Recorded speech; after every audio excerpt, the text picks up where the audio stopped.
শীতের দুপুরে গরম ভাতের সাথে যদি থাকে এই ধরনের একটা পাতুরি, তাহলে মনে হয় আর কোনো কিছুরই দরকার পড়ে না।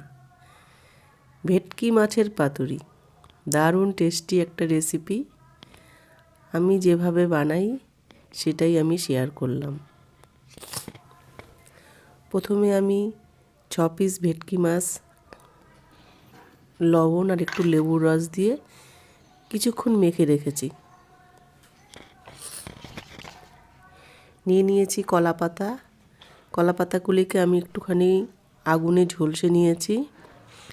আর নিয়েছি 1 চামচ লাল সর্ষে, 1 চামচ সাদা সর্ষে, কয়েকটা কাজু বাদাম আর 1 চামচ পোস্ত।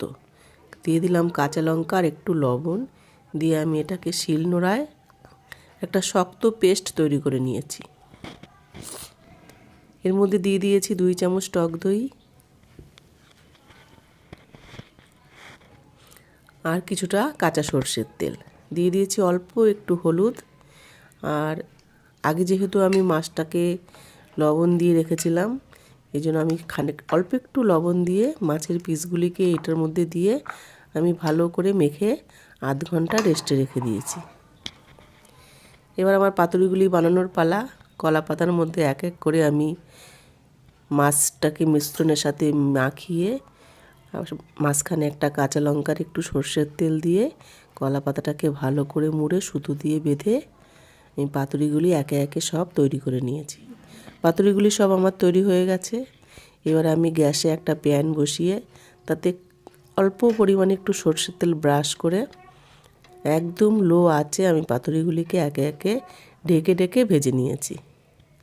আমি তো এইভাবে ভেটকি মাছের পাতুরি তৈরি করি, দারুণ টেস্টি হয় খেতে।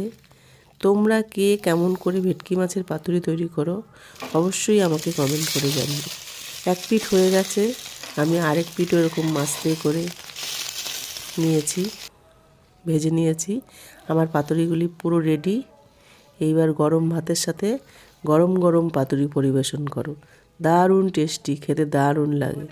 তোমরা কে কেমন করে তৈরি করো অবশ্যই আমাকে কমেন্ট করে জানিও।